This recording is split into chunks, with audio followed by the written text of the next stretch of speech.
och välkomna till ett nytt avsnitt av Heavy Metal Hiking. I somras hade jag ett avsnitt där jag gick igenom min Cold Steel Collection, så att säga, eller samling.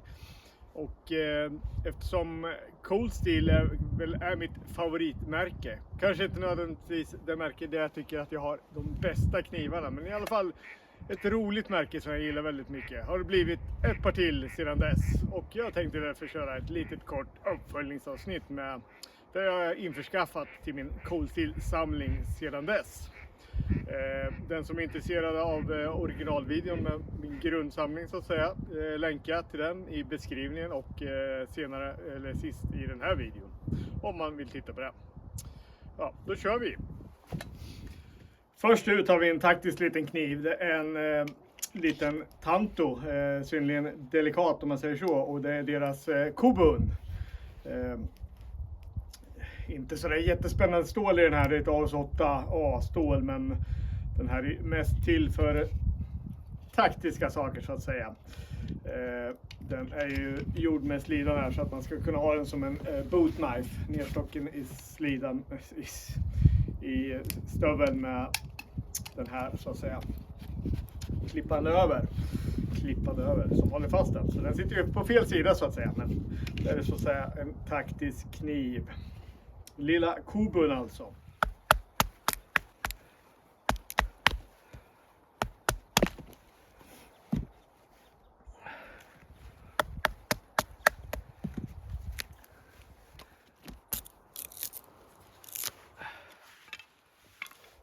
Näst på tur har vi en ganska trevlig fällkniv i en inte allt för dyr prisklass. Det är deras Air Light, och här står inte light som hos deras andra lightknivar, inte för att det är en enklare version utav något, utan det här är för att den är lätt, helt enkelt. Och det här är väl en kombatant, kan man säga, till exempel Benchmade Bugout, men till ett betydligt mer fördelaktigt pris. Stål till det här ett AS 10. Ja, och ett helt okej stål, absolut. Airlight alltså.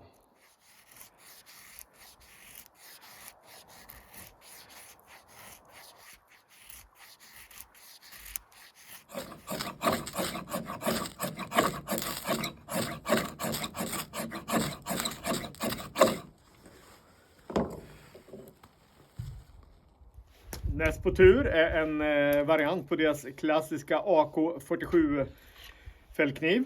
Eller om fällkniven är en variant på deras klassiska AK47 fastbladare, det vet jag inte faktiskt. Men det är väl en Andrew Danko-skapelse, tror jag.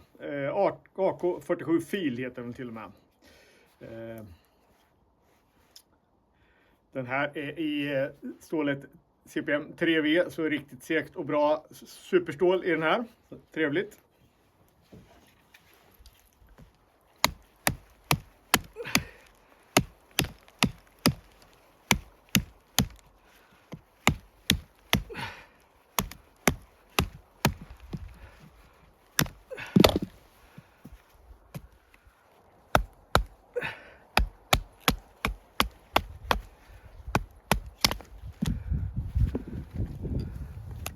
Näst på tur är ännu en fällkniv. Och det är deras Swift 3. Swift 3 är ju en assisterad kniv. Det går dock att fälla ihop med en hand trots det. Jag är ju inte någon super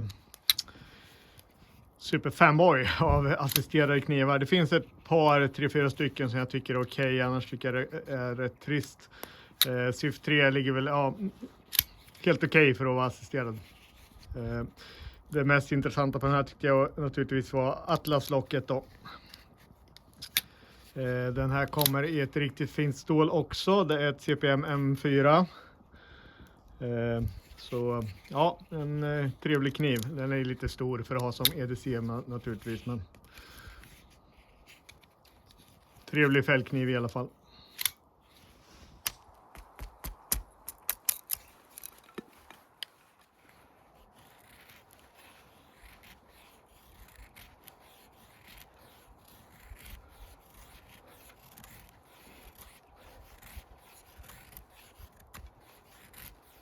Efter det tar vi en riktig bjässe. Det här är ju deras Leatherneck Bowie, och det här är Lynn Thompsons signaturserie eller signaturmodell av den. Riktig rejäl Bowie-kniv med det här lite amerikanska K-bar utseendet gällande handtaget då.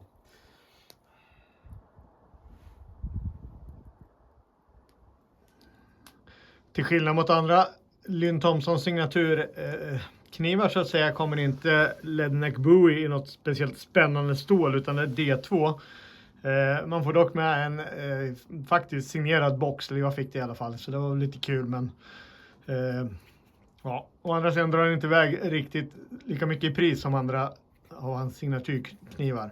Här jämfört med en vanlig Leatherneck kan man se att det är rejäl storleksskillnad.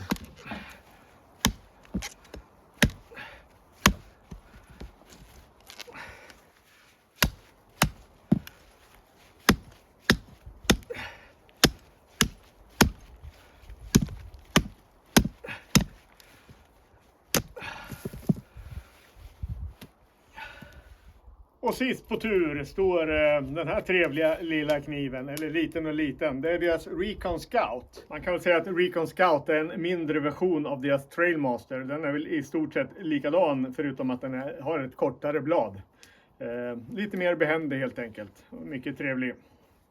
Recon Scout kommer också i CPM 3V, så riktigt trevligt segt stål. Den finns ju i lite andra stålvarianter, men 3V-versionen är väl den som jag tycker är trevligast för tillfället. Finns väl i Sanmai med VG1 tror jag, och även i D2 nu. Kanske någon SK5-version också. De är ju lite billigare, men den här är riktigt trevlig. Riktigt rejäl bakom ryggen här, och här är den då bredvid sin storebror Trailmaster. Så mycket lika knivar.